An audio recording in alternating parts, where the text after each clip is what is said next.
안녕하세요. 저는 독일 베를린에 사는 에바 클라인입니다. 한 세계적인 자동차 브랜드에서 마케팅 디렉터로 일하고 있어요. 29살이지만 꽤 이른 나이에 경력을 쌓았고 남들보다 앞서간다는 평가를 들어왔습니다. 그만큼 저는 완벽을 추구하며 감정보다 이성과 논리를 우선으로 살아왔죠. 매 순간을 계획하고 시간 낭비는 죄악처럼 여겼습니다. 인생은 숫자다라는 말, 제가 평소 자주 입에 올리던 말이기도 했습니다. 그러다 문득 지금 이 글을 쓰고 있는 제 자신을 보며 웃음이 나네요.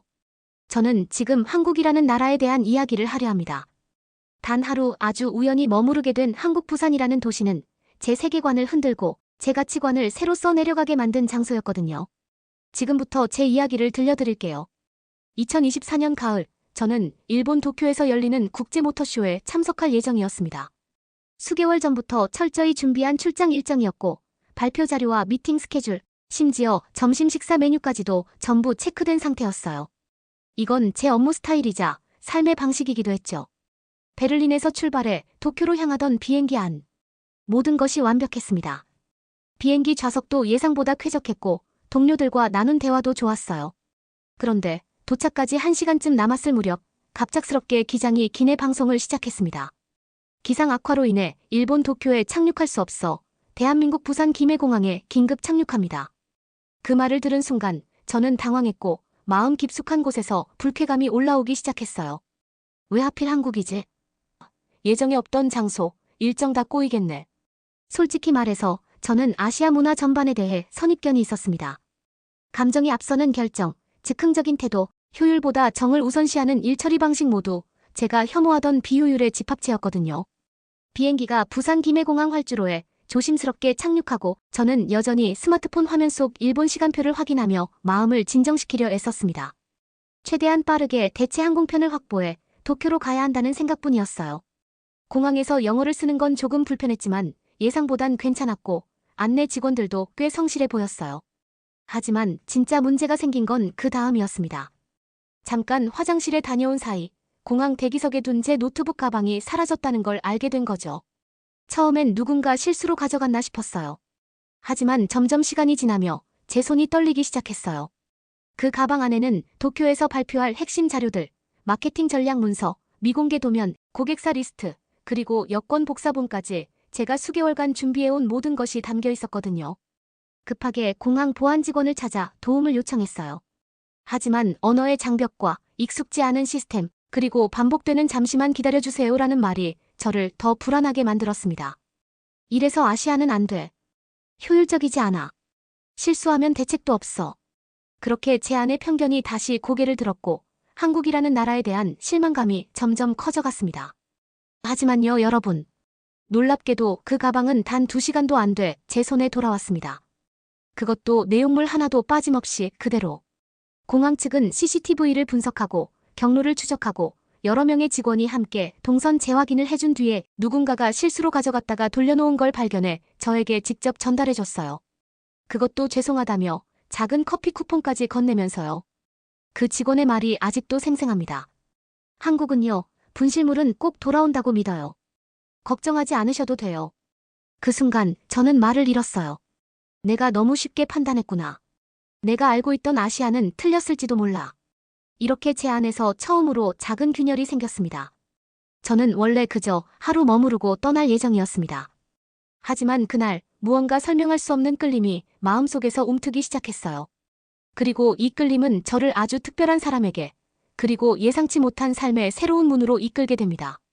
그건 바로 그 도시의 골목에서 마주친 한 청각장애 사진작가와의 만남이었습니다. 노트북 가방을 되찾고 난 후에도 마음 한구석은 여전히 복잡했습니다.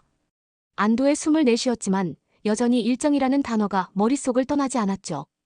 도쿄행 비행기 티켓을 다시 예매하고 고객사에 이메일을 보내며 변경된 스케줄을 알리는 중이었어요. 그런데 이상하게도 마음이 조급하지 않았습니다. 아니, 오히려 이런 빈 시간이 어색하게 느껴졌달까요? 마치 무언가가 저를 멈춰 세우려는 것 같았어요. 남은 시간 동안 뭐라도 해야 하지 않을까? 공항 밖으로 나와 숙소에 체크인을 마친 뒤 그냥 방 안에 앉아만 있기엔 너무 허무했습니다. 저는 충동적으로 검색창에 이렇게 입력했어요. 부산 시내 볼거리. 그리고 가장 먼저 눈에 띈 건 조그마한 독립사진 갤러리의 정보였어요. 조용한 골목 안 삶을 담는 렌즈.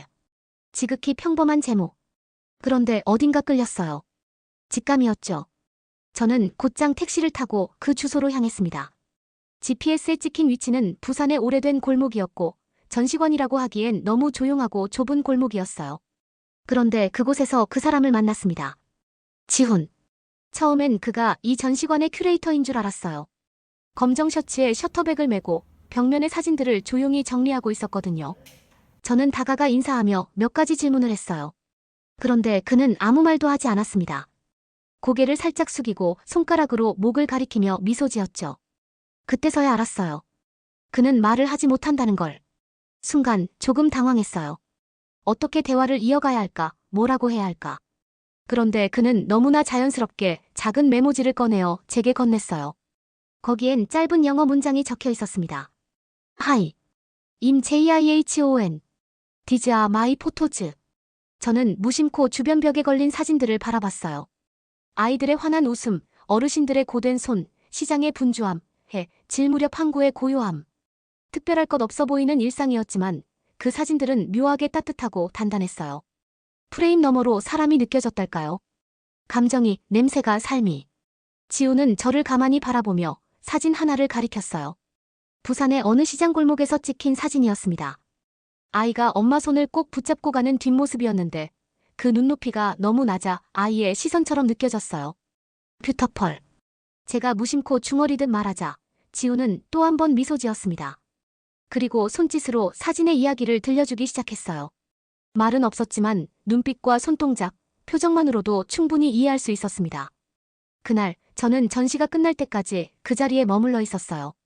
처음 보는 나라에 처음 보는 사람과 말 한마디 없이 그런데도 이상하게 편안했습니다. 그가 제게 다가와 작은 메모지를 하나 더 건넸어요. If you are free, I can show you my BUSAN. 마치 누군가의 마음속 풍경을 공유하자는 초대처럼 느껴졌습니다. 저는 고민하지 않았어요. 말도 통하지 않는 사람과 낯선 도시를 걸어보자는 제안이었지만 어쩐지 놓치면 후회할 것 같았거든요. 그렇게 우리는 나란히 골목을 걸었습니다. 지우는 시장 골목, 바닷가, 벽화마을, 그리고 어르신들이 모여 장기를 두는 작은 공원까지 데려가 줬어요. 말 대신 손짓과 표정, 그리고 카메라 셔터 소리만이 우리를 이어줬죠. 그런데 이상하게도 저는 그 모든 장면이 너무도 또렷하게 기억에 남았습니다. 지훈이 말없이 건네준 따뜻한 음료 한 병, 어린아이에게 풍선을 주며 사진을 찍던 순간, 해질 무렵 바다 앞에서 그가 보여준 노을을 담은 사진 한 장. 그 모든 것이 저를 완전히 무장해제시켰어요. 저는 평생 말이라는 도구로 세상과 소통해왔어요. 그런데 지금 아무 말도 하지 않는 사람과 걷는 이 시간이 내 인생에서 가장 깊은 교감처럼 느껴졌습니다. 호텔로 돌아가기 전 지우는 마지막으로 저를 오래된 사진관 앞으로 데려갔습니다. 그곳 벽에 그의 사진 중 하나가 크게 인화되어 걸려 있었어요. 제목은 단 한 단어. 조용한 사랑. 그제야 저는 깨달았어요. 이 도시는, 이 사람은 말이 필요 없는 방식으로 저를 이해하고 있었단 거요. 그날 이후로도 저는 부산에 머물렀습니다.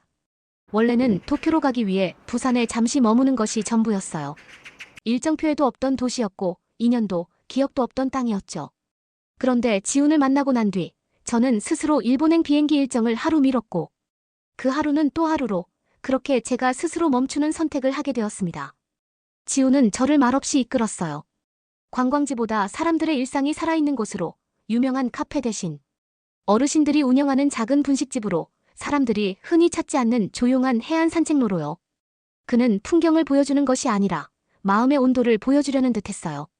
그날도 그랬어요. 지훈이 제안한 곳은 남포동 시장이었어요. 오래된 건물과 좁은 골목들이 얽혀있는 곳이었지만 그 속에서 흘러나오는 삶의 기운은 참으로 생생했죠. 사람들의 목소리, 웃음소리, 반찬 가게에서 들리는 알 수 없는 노래, 튀김 기름이 지글지글 끓는 소리까지 모든 것이 생생하게 느껴졌습니다. 우리는 어느 허름한 식당에 들어갔어요.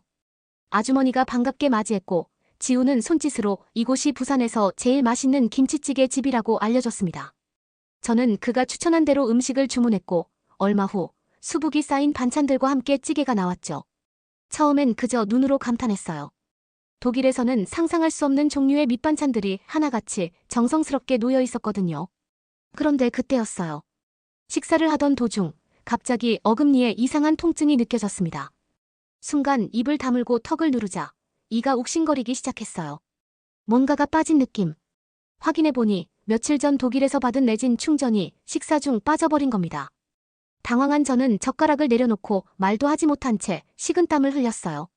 그 모습을 본 지우는 제 얼굴을 자세히 살펴보다 걱정스러운 표정으로 손짓을 시작했어요. 제가 괜찮아라고 말했지만 그에게는 통하지 않았죠. 그는 갑자기 휴대폰을 꺼내 무언가를 검색하더니 저를 따라오라고 손짓했습니다. 지훈, 아니야. 나 괜찮아. 그냥 호텔로 가면 돼. 하지만 그는 단호했어요. 말도 없이 제 손목을 조심스레 잡고는 골목을 빠져나갔습니다. 그렇게 10분쯤 걸었을까요? 우리는 어느 작은 골목 안에 있는 치과에 도착했습니다. 치과? 저는 황급히 고개를 저었어요. 예약도 없이 신분증도 없이 이 낯선 나라에서 진료를 받는다는 건 상상할 수 없는 일이었어요. 독일에서는 상상도 못할 일이죠. 그런데 지우는 접수대에 뭔가를 보여주고 손짓으로 제 입을 가리키며 설명했습니다. 그때 간호사 한 명이 영어로 말했어요. Don't worry, we'll take care of it. Please come in. 치료실로 들어간 저는 이 모든 상황이 믿기지 않았습니다. 낯선 나라, 말 안 통하는 사람, 예약도 없이 간 치과, 그런데 진료는 믿을 수 없을 정도로 신속했고 정밀했으며 무엇보다 따뜻했습니다. 의사는 잔잔한 영어로 현재 상태를 설명해 주었고 충전물이 빠진 자리를 임시로 처리해줬어요. 그리고는 약까지 처방해줬죠. 지우는 그 옆에서 조용히 서 있다가 제게 메모를 건넸습니다. DONTBAFRAID. This is also Korea. 그 말을 보는 순간 눈물이 핑 돌았습니다. 지훈에게 화낸 건 아니었지만 순간적으로 그를 밀어냈던 제 마음이 부끄러웠어요. 제가 가진 모든 문화적 편견, 선입견, 이성과 논리라는 이름 아래 숨긴 두려움들이 그 짧은 진료실 안에서 전부 무너졌어요. 밖으로 나와 약국에서 약을 받은 뒤 우리는 아무 말 없이 벤치에 앉았습니다. 지우는 제가 조용히 눈물을 훔치는 걸 바라보았고 저는 고개를 숙인 채 이렇게 말했어요. 고마워요. 그리고 미안해요. 정말 미안해요. 지우는 미소 지으며 고개를 끄덕였습니다. 아무 말도 하지 않았지만 저는 그의 말없는 위로가 느껴졌어요. 그날 밤 호텔 창가에 앉아 부산의 밤바다를 바라보며 생각했습니다.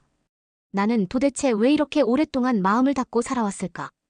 왜 그리 효율만을 따지고 왜 그리 세상과 거리를 두었을까?